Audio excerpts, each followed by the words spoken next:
Good morning and welcome to our April edition of Wake Up Newport at our very new location here at City Hall in the community room.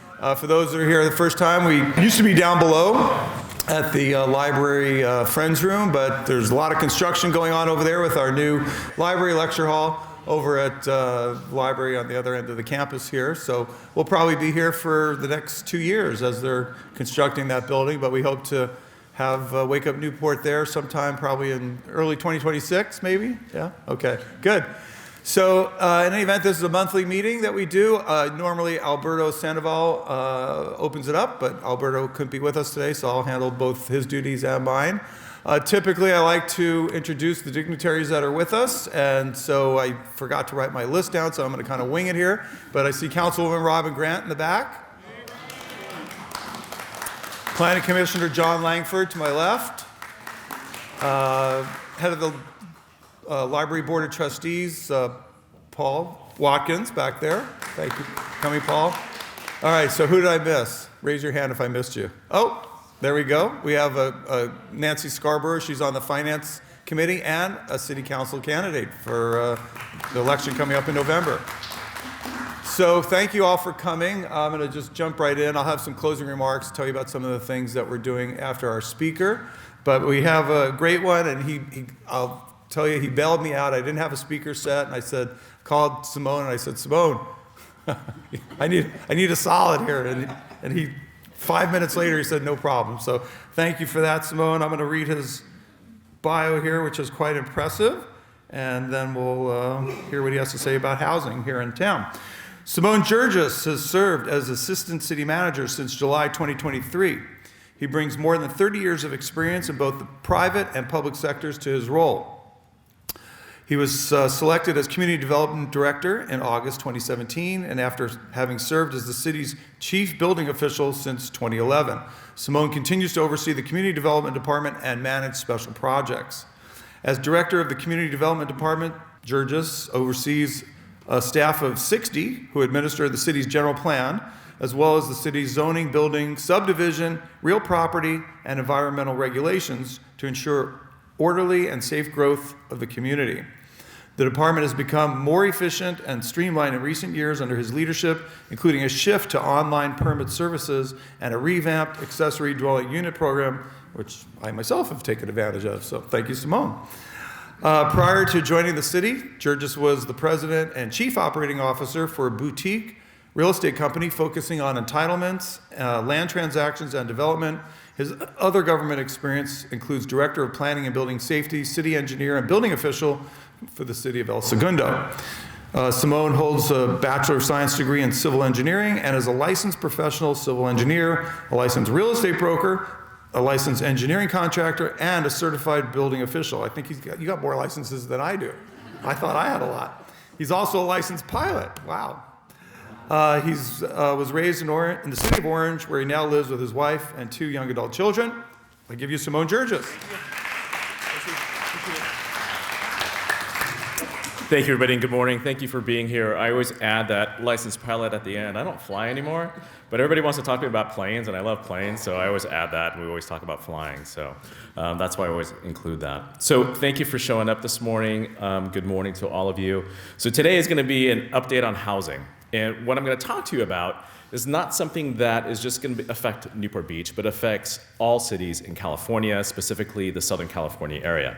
And what I want to impress upon you, all this that I'm going to share with you is mandated by the state of California.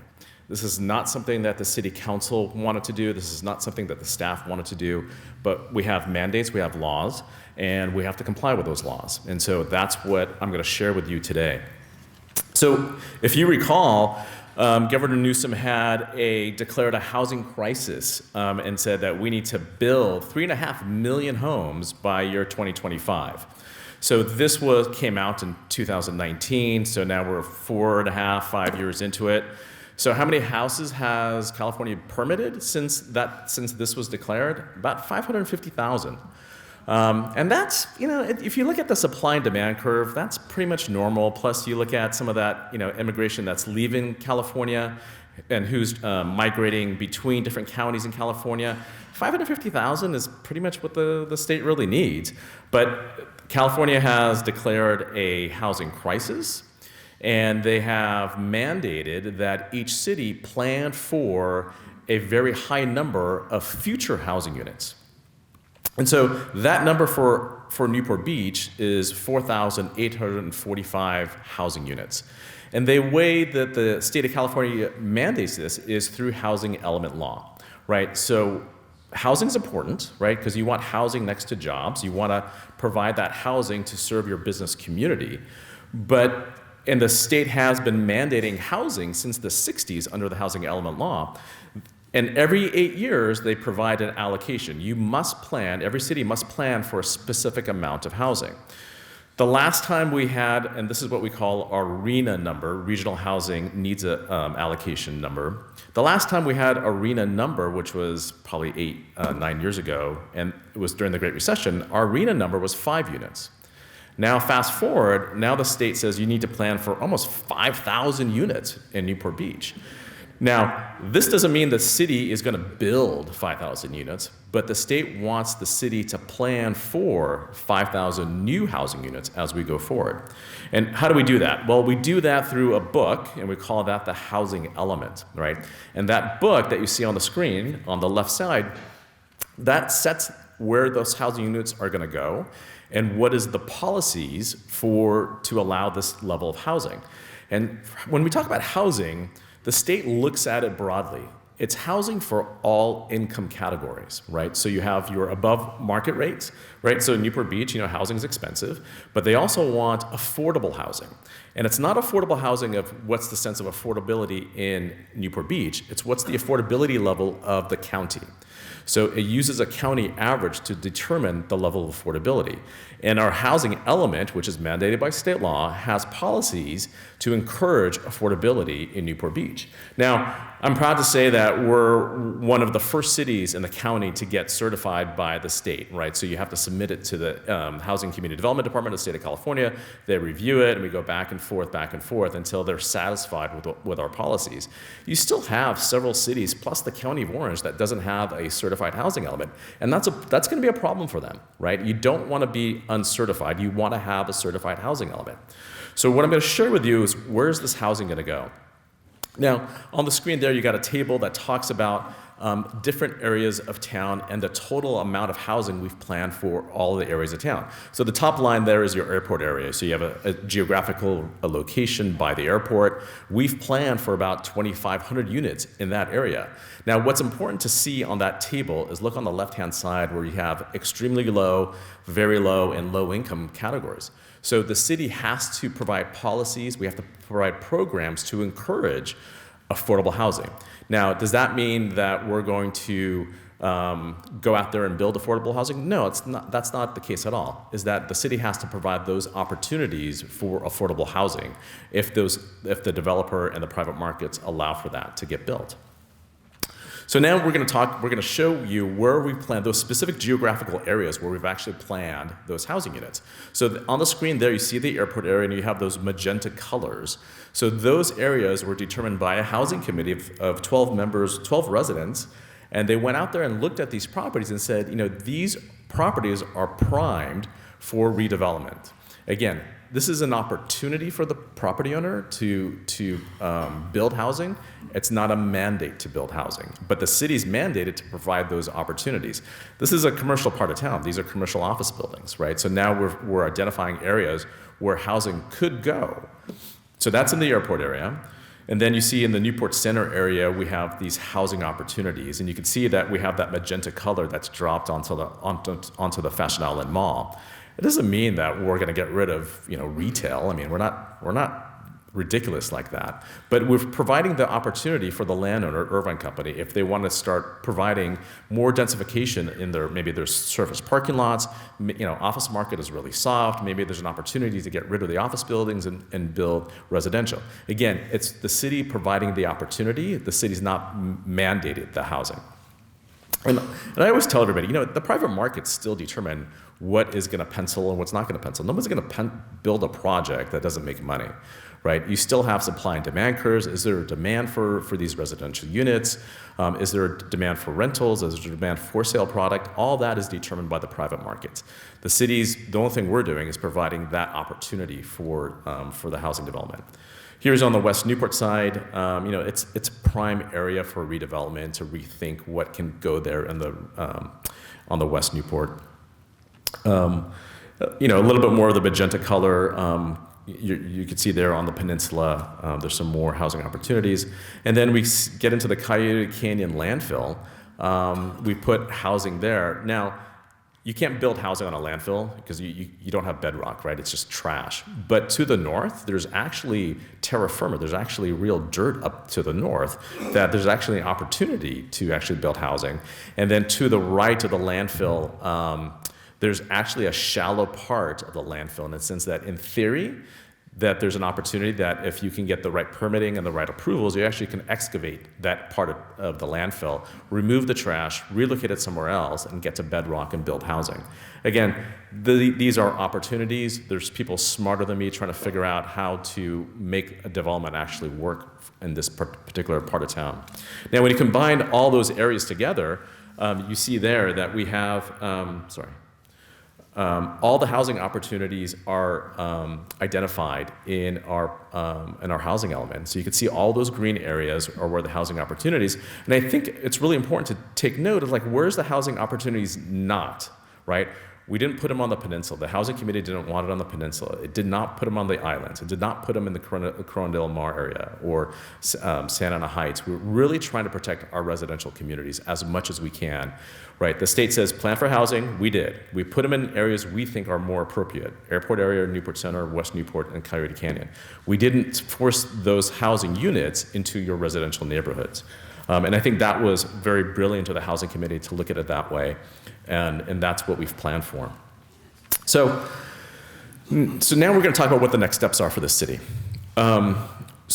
Some of you are in real estate, some of you are in development, and so anytime you do a development project, you get blueprints put together, right? You get your construction documents, that's your plan, and then you go and build your project. You implement that plan. Well, it's the same thing with our housing element. The housing element, the book of all the policies, is our plan, and now we're implementing what the housing policies are. Again, state mandated, our city council adopted our housing element, the state certified the housing element, so now we're moving forward to the next step and implementing that housing element. So those are those 5 steps that we gotta continue to work on. Is one, we have another book called the land use element, so we gotta make that land use element consistent with the housing element, so we gotta put those housing units in there. Plus you need zoning, right? Do you ever look at, where's the single family zone versus the duplex zone? Well, now we have all these housing opportunities up in the airport area, and that's really office. So now we got to create the zoning, and we call that a zoning overlay. And then what about the design, right? We gotta create some design standards so people can have nice looking buildings versus just junk buildings. Then we got to do the environmental, and then we're a charter city, so our charter states that we have to go to a vote of the people, and I'm going to talk about that here later in this presentation. So all this needs to get done by February 2025. And so the state has mandated deadlines for all cities, not just Newport Beach, that we have to implement our housing. You can't just get your housing done, which we're one of the few to get done, and then when your housing is done, now you have a timeline to implement it all. So we have to get everything done, and we're working towards that, and I'll share with you the schedule. So let's talk about the land use element update. So now we have that housing element. Now we're putting those units into the next book, which is a land use element, because you want all your books, your elements of the general plan to be consistent. And so we have policies in there talking about what is going to be in that land use element. And so the land use element there on the screen, you can see that in the airport area, we actually have a density range, right? So if you're the private property owner, you actually want to do the project of housing, you have a minimum density of 30 units per acre up to 50 units per acre. And then you have a cap. You have a 2,577 unit cap. This doesn't, if you understand density bonus law, this doesn't take into account those density bonus units, because that's a voluntary program that you can choose to use or not use. Same thing for the Newport Center area. I kind of picked those 2 areas because those are the most units. There's a cap of 2,400 units that could go in to Newport Center. People ask me all the time, well, when are all these units going to get built out? And my answer is like, I don't know. It's the private market determines when units get built out. But I look at it like what we've done in the past, and it kind of predicts what's the absorption rate in the future. I want to say this is like maybe a 20, 25-year build out by the time all these units get built and absorbed. You're going to have projects which are easy projects where there's no debt on a property, where maybe the building has outlived its useful life and the property owner wants to sell it, wants to turn it over and convert it into housing. You have other properties that have an enormous amount of debt that they're not going to be able to get out of unless somebody takes a hit, right? So you're definitely going to have your easy projects that will come fast and furious, and then you're going to have the other projects that are just going to take a long time before they turn over to housing. Again, more of the same. Again, these are just policy languages that we're putting into that land use element to make your housing element and your land use elements consistent. Newport Beach is a charter city. We have a slow growth charter section. That's not a no growth, it's a slow growth. So what our slow growth charter says is that anytime you do a general plan amendment and you put 100 units in a statistical area, then you got to go to a vote. It triggers a vote. So that slide, all those red polygon shapes, that's your statistical area for Newport Beach. Those are little squares in Newport Beach. Now look up by the John Wayne Airport, you see that square there, that's the airport area. And as I talked about the units there, we're putting 2,500 units into that square. So the charter says if you put more than 100 units in, you got to go to a vote. So because we're dropping units into the statistical areas, that triggers us to go to a vote of all of you that live in Newport, and that vote is going to happen in November of this year, right? So that's your statistical areas. Now you look at where those units are, so you can see that some of the statistical areas are going to have more than 100 units, hence now we got to go to a vote. And that vote is scheduled for November. And so we're getting ready. That's what the planners are doing. They're working on these documents and getting ready to go to Planning Commission, City Council, and then eventually go to a vote. So I talked about the overlay zoning, right? So again, like you have your R1 zone, your R2 zone for your duplexes. Now you got to create them for this part of town. And again, it's the airport area. You could see there on the screen, you have your CO, your commercial office zoning. And now we're dropping in our housing units. This is a housing overlay. So now you got to create that housing opportunity, that housing zoning. And so there on the screen, I kind of drew in my cloud. That's my housing opportunity. That's the new zone. It's the HO zone that we're creating. And it sits above the primary land use, which is your commercial office, right? So it's an overlay, right? And so now we created that language in our zoning code. We have your setbacks, your heights, right? This is all that legislative language that we need in case there is a project that comes forward that wants to take the advantage of these housing opportunities. So now let's get into the design. So we have drafted, we call it objective design standards. Now, I don't know about you, but that's really an ugly building, right? So that's not something we want, right? We don't want that type of project. We want something more akin to this, right? Something a little bit more aesthetically pleasing, right? So that's what we've done. We've created some design objectives to make sure that we get some pleasant looking buildings that get built, because we don't want this, we want more of this. And I feel bad for whoever the architect was for that project. And so we have a lot of design objectives that we've drafted, and I always tell people, this is not set in stone. If we don't like what's in here, we can always change it. We can always change what the design is as we go forward, but we need to start somewhere, and we hired a consultant to help us. We've had architects provide some input on what that objective design standards looks like, and we've got a lot of input on the design.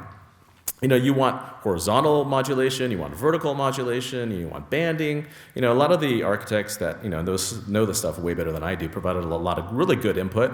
Again, we could always change this. None of this stuff is set in stone. The only thing that's set in stone is that the state mandates of providing housing opportunities.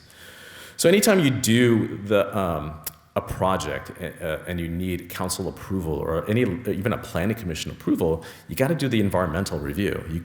That's state law, that's CEQA, California Environmental Quality Act, sets that you got to determine what the impacts are. So any EIR that gets published, is just a disclosure document. The EIR tells you what those impacts are. It's up to the staff and council to determine what to do with those impacts. Can we mitigate it? Can we fix it? Or you can't fix it. And sometimes you can't fix it, and that's called an override. So what do we do for the environmental for this project? Because it's really an important piece. So you have your existing office building, and then you have your trips. So a trip is a car driving to the office. That's one trip. The car leaves the office, that's a second trip, right? So what we did is we said, okay, leave the existing there and then plan housing on top of that and measure that difference. What's that change in trips from housing? And housing generates a lot less trips than office. Now, is that what the reality is gonna be? Is that we're gonna have the office buildings plus we're gonna have housing? No, I don't think so. I don't think that's going to be the norm. It's a possibility, but I haven't heard anybody say, yeah, I want to keep the office building, I want to put residential in the parking lot. I don't think it's going to be the norm. Clearly, there will be projects that will have that because they have large surface parking lots. I think what you'll see more of, that office building being demolished, and now you have the housing project replacing the office building. And now you have an office building that, in theory, generates more traffic, more trips, then you have a housing project that generates less trips. And I think that's what's really going to be happening. Of course, you have, something like the Kohl Center has a large parking lot.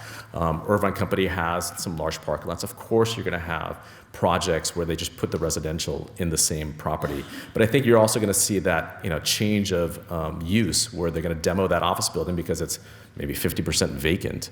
Because office is struggling right now, and then you replace it with a housing which has less traffic and trips.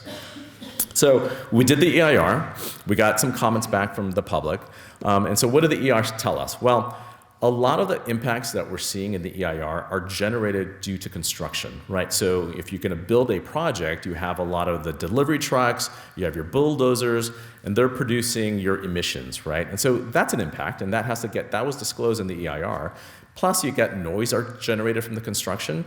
But when you actually finish the project, those emissions are gone. The noise is reduced. You have, one of the impacts is like anything older than 50 years is considered a cultural resource, and so that has to get disclosed. And then in our EIR, what came out was a water issue.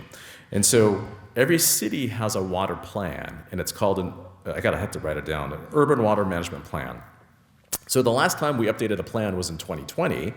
So the 2020 plan didn't have all these housing units in there. So it got flagged as an impact.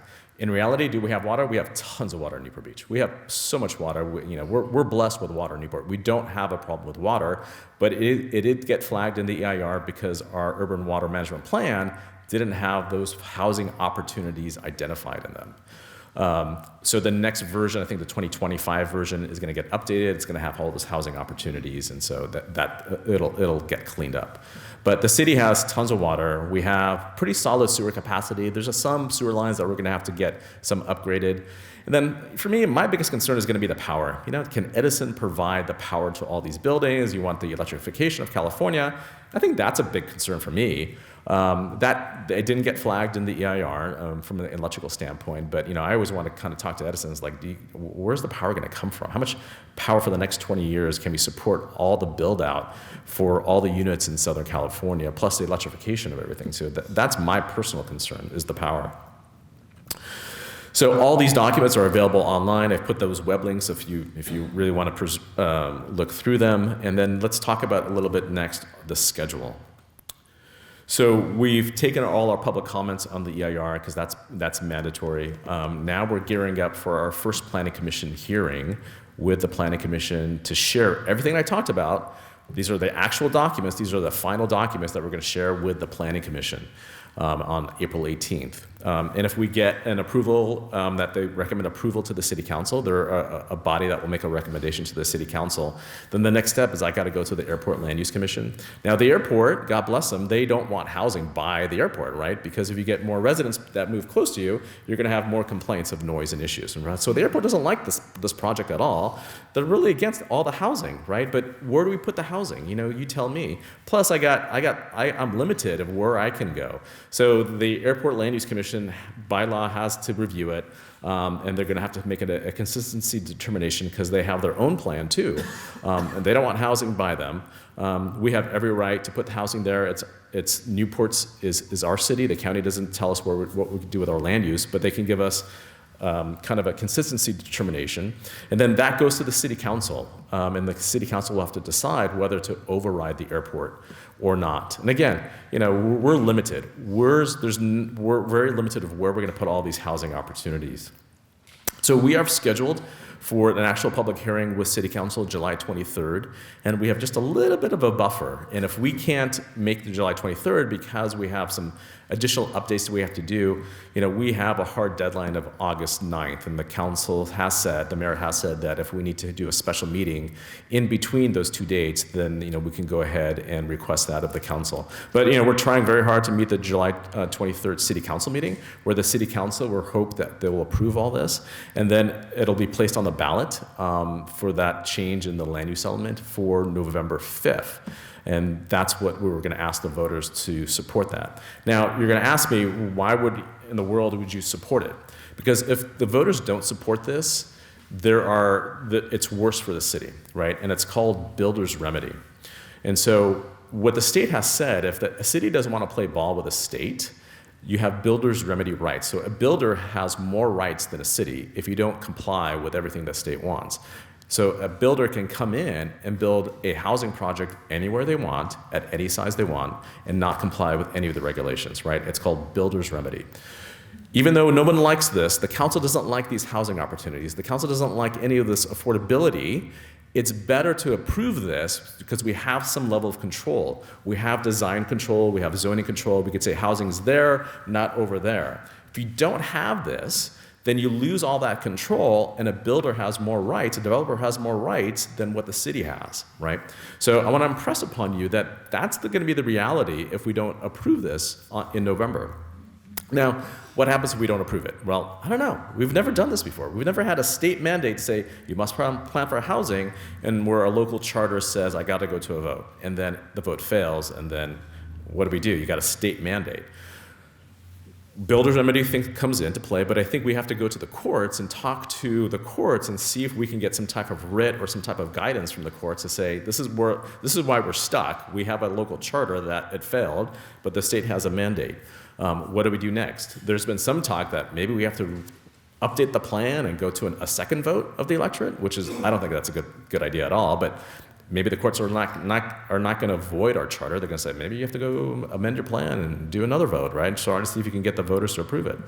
But builder's remedy is an important issue for everybody. And so people have asked me, well, why don't we just sue the state? Well, we haven't sued the state, we haven't taken that action, but we're looking to see what our neighbors are doing, and our neighbors are not being successful with the state. So on the screen I have, Beverly Hills does not have a certified housing element. They said no affordable housing, we're not going to do it.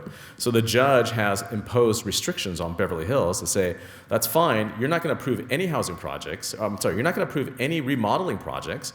Just like Newport, they have a lot of activity. People want to remodel their bathrooms and kitchens, and so the judge says you're not issuing any permits unless it's a housing project, right? And so that is a court order against Beverly Hills. I heard Beverly Hills is not following it, so now they're going to go back into court to fight over that. God bless Huntington Beach to fight the fight against the state. They just have not been successful on these housing opportunities or the affordable housing issues.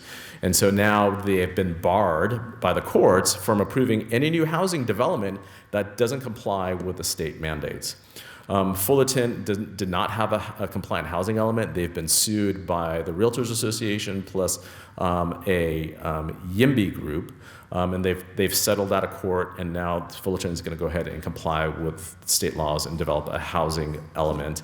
And then Santa Monica didn't meet the deadlines of producing a housing element, and a developer came in and dumped maybe 16 projects into Santa Monica under builder's remedy and said, we're going forward because you guys aren't playing ball. I pulled this from the OC Register. This is last year's publication, and it says there's 26 Southern California builders remedy projects that got submitted on those cities that did not have a compliant housing element. So people ask me, why would we even approve this? Well, because if we don't approve it, it gets worse for us, right? Builder's remedy comes into play. People, developers are looking for opportunities. They want to build. I got some staff members on staff that are looking to buy their first house. They're making, offers on houses, and, they're getting blown out of the water because the next offer is $100,000 above asking price, right? So I got my own staff can't even get housing. So it's a tough market. There's demand right now because interest rates are high. No one's really selling. Things have been kind of stagnant. There's a lot of demand out there for housing. Either it's going to be for rent or for sale, and there's going to be projects that are going to come forward that are going to take advantage of that builder's remedy. So hopefully that was interesting for everybody. I mean, that concludes my presentation and what's happening with housing in Newport Beach. So happy to answer any questions. Can you go back to the slide where you showed the website? Certainly. So back to the slide showing the website. Hopefully that's on the screen. Yeah. Yes. So is that what's happening in Irvine? Because I see a bunch of these buildings, they were, commercial property, little properties, and you just see multifamily going up all over the place. So the question was, is that what's happening in Irvine? And the answer is absolutely yes. So Irvine is in the same boat we are. They have last year's housing element that they're still building, right? And they got dumped. Don't quote me on the exact number. Say for this housing element, 25,000 units they have to plan for. So none of these housing units that I've shared on the screen has been built yet. I'm sorry, I'm going backwards. Right. So all that magenta color or the green color I've shared, none of that stuff has been approved. We don't have any approvals yet. None of that stuff has been built. Same thing with Irvine. So Irvine's building last housing cycle housing units, and they have another 25,000 units to build. And so you're going to see more construction over there in Irvine for the housing units. Yes? First off, my question is, so many people go to vote, including myself, on certain issues. You just don't really understand what they're voting for, right? Right. So this is fantastic, but I think what's more important is this builder's remedy thing. I'm a realtor, I've never even heard of that before. Sure. So how many people in here is not going to affect the vote, right? How do you get from a public service announcement out to the public to know what builder's remedy is? Because that scares me. Yeah. I'm like, oh, holy cow, I'll approve whatever you said right now as long as we don't have that. But how are you going to let citizens know so we can vote properly? Sure. And so the question is like, how are we going to get the word out? Well, unfortunately, cities are kind of handcuffed. We can't spend money on campaigning. I can't go out and spend money in campaign, vote for this, vote for this. What I can do is just talk to you. What I can do is kind of do these type of forums and talk and try to get that word out little by little with every individual, every person. We are internally, we're trying to figure out what's our best campaign, what's our best outreach. We have to do some level of outreach to the community, but we can't spend money. I'm not a campaigner. I can't do that. Coyote Canyon is owned by the county. That's correct. And so does Newport have the ability to specify, like you had an entire Coyote Canyon, Yeah. whereas I've always heard it was going to be in that normal pocket. Then you said you might be looking at redoing the landfill, which I know is difficult to do. So what control does Newport have over how that plays out? So the property owner is the county, but the land use is the city. Okay. Right, so we work with them regarding from a land use standpoint. It's their property. I know they want to do maybe a golf course, and it's not to remove all the trash. It'll be a certain pocket which is very, very shallow. So we work together with the county. So they're the property owner. We're the lead agency with regards to from planning and zoning standpoints. And as far as all the details, all the minutia going forward, we haven't got to that level yet. So there's more to discuss with regards to the county. But we can plan it because it's our city. We can plan what goes on that property. But Newport has the control over how the land is used. The county can't override them, correct? For the most part, yes. I mean, don't forget it's already a landfill, so it's going to be a landfill. They're not going to get rid of the landfill because they want to get rid of that. But we have some level of control. Also, we have a say. We have a seat at the table on how that property gets used. A couple of questions. In your slideshow here, you talked about 20 to 50 units per acre. Right. What does that actually look like? The other thing is, there was like pipe sections, does that mean there's a lot of natural gas in that area? Or what does that mean? And the last part, I want Yes. to ask, is I would like to see us really promoting green buildings. Sure. I know it'll take a lot more electricity, but if we put in the solar and the panels, and because the sun, we're lucky with the sun, I live at sea level. My worry is sea level rise. Yeah, of course. Yeah, And then absolutely. housing's going to go down. Yeah, absolutely. So your first question is like, what are the projects going to look like at 30 to 50 dwelling units per acre? I think this is a good representation at 50 units per acre. It's probably too big for 30.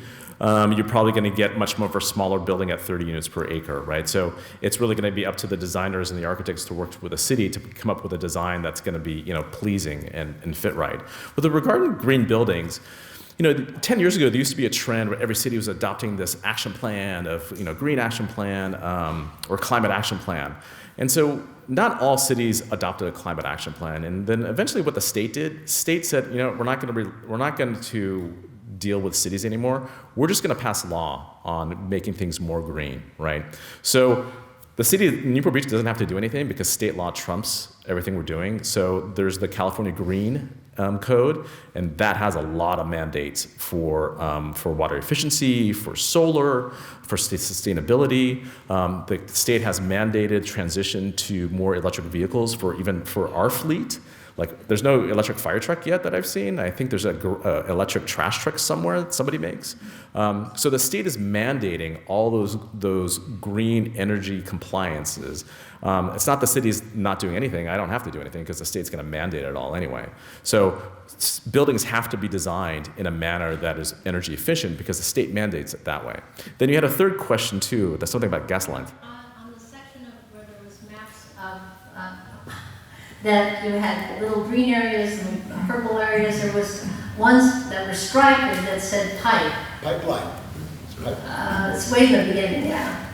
There, see how it says pipeline? What's that? Oh wow, that's a good eye. So we talked about the example of Irvine. They have the projects from the last housing element. So we call those pipeline projects. So we have projects that are on the books that are not fitting into this green area yet. That's just the old stuff that is now getting built from the 2006 general plan, right? So those are the pipeline projects. That's your pipeline projects are coming in. But fantastic eyesight. There's that gentleman over there. I think that LA is #1 in the country for conversion, office to residential. And does it pencil out any better if you just convert the office instead of demoing it? So it's the adaptive reuse principle, right? You take an existing office building, strip it down to the steel, and try to build housing out of it. So I think if you pencil it out, if you have a sophisticated developer that's looking at every line item for every subcontractor, I think at the end of the day, it's just cheaper to demo it and build it. I'm not saying that's 100%. I mean, you're getting a very sophisticated development pro forma to understand, can I strip that office tower to the steel and build housing? Problem with steel buildings, they kind of move a little bit, right? If you're going to build towers for residential, you want them to build out of concrete. They're more stiffer because people get a little bit of motion sickness with a steel building. They're not the most rigid.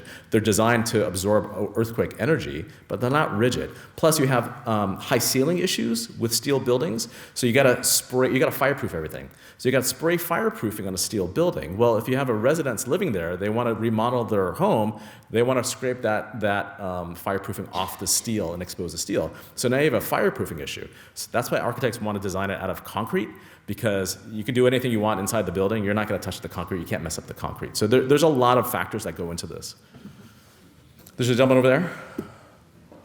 I don't really need the microphone, but I'm not in real estate, but I just have a general question, which is basically goes down to the energy efficiency and obviously the weight on the electric grid.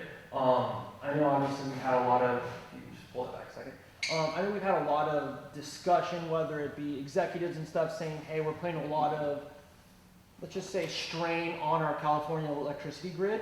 How much would this impact it just in the Newport Beach area, not including obviously Irvine, Tustin, and how would that actually impact the total grid? Because I know you guys said you're slowly pushing some of the county's vehicles, like let's just say fire trucks and or the buses and garbage disposal how much does it actually strain the grid? Sure. And what is the backup in case the grid does go down for our, let's just say, police officer vehicles, fire trucks, anything that does convert to an electrical vehicle?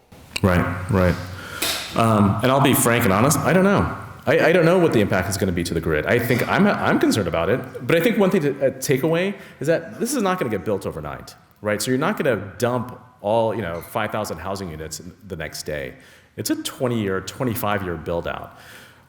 The electrification of California, I think, don't quote me on the date, it's like maybe by 2030, maybe by 2035. So there is time to understand what are going to be the impacts to the grid. I don't have an answer of what the impact to the grid is going to be. Where's the power going to be? Do we have enough power? Where's that? Is the Hoover Dam going to produce enough power? I think my gut feeling that the state is betting on more solar being built. There are a few companies that are they're dabbling in the fusion energy. So I think they're rolling the dice, hoping that the private markets are going to figure out the power consumption. We're going to need more power as we go forward. That's an absolute. Do we know where that power is going to come from yet? I have no idea yet, and I think it's a good question that we have to ask Edison. Well, there's no land for the power. Right, we're not building more power plants, right? That's not going to happen. For the substations, Sure. there's no land for the solar panel, storage area. I have the same concerns you do, right? I don't know what those answers are going to be. I live right by the substation by the airport, Mm-hmm. and it was down for 2 days. Everything collapsed. Hospital that's being built, UCI hospital. I don't know where they're going to get the power from. I've in my old days in development, when we built projects, Edison would love to bring power at a cost to us and bring that power. So they always say they have the power. Now, when you talk about all these housing units, all the electrification, somebody has to do some type of measurement and figure out, is there enough power for the future of what our needs are? We'll wrap it up here with another question there. I'm Dora Waters. I'm new to Newport Beach, 2 years young. And I want to ask you, how easy is to change the zoning, for example, from zoning R2 to R3? Thank you. So change the zoning. So it'll be very case specific of where you're at. So if you want to change like an R2 to an R3, that's probably not going to be doable. We don't want to increase the density of our residential neighborhoods, right? We want to protect the R1s as R1s, protect the R2s as R2s. You always have a right to build an ADU. You could build an accessory dwelling unit because we can't stop that. That's mandated by the state. Housing opportunities are a different story. So if you want to use those cloud units that I talked about, there's a process to do that, to change the office to a residential. But if you're talking about the residential neighborhoods, to change the zoning, yeah, that's not something that the city will support. That's pretty much it. Thank you, everyone. I'll be happy to answer questions afterwards. So, thank you.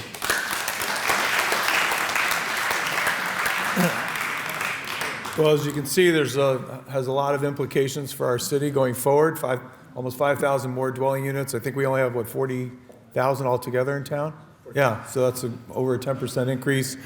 I think the important thing to stress from Seimone's talk is that the city is required to plan for these units. They're not required to build them. That's left up to the development community and the private landowners. If Irvine Company decides they don't want to build apartment buildings in their parking lots or up at Cole Center in the airport area, then they won't get built.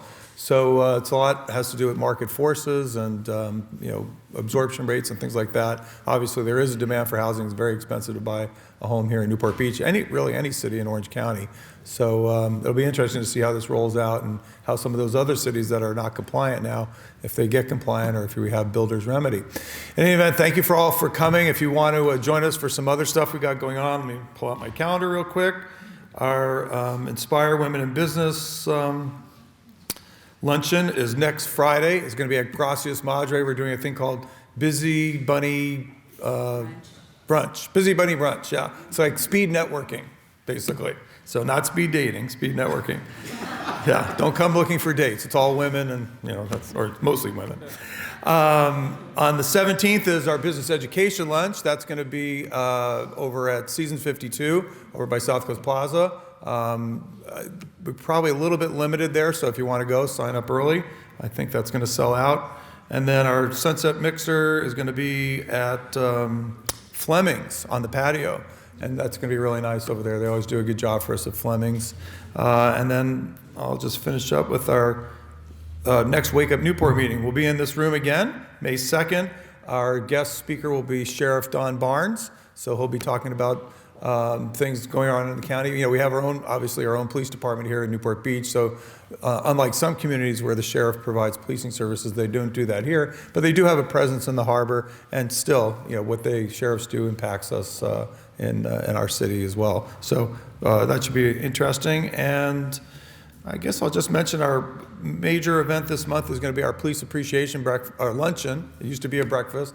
Still can't stop calling it that. April 26th at the Pendry Hotel. We're already technically sold out with 528 people coming. We may wind up having a few more tickets, but I think we have about 30 people on the waiting list. So I don't know if we're going to get past them. But if you have an interest in going, call the chamber. We'll put you on the wait list. Thank you all for coming. We'll see you next month. Take care.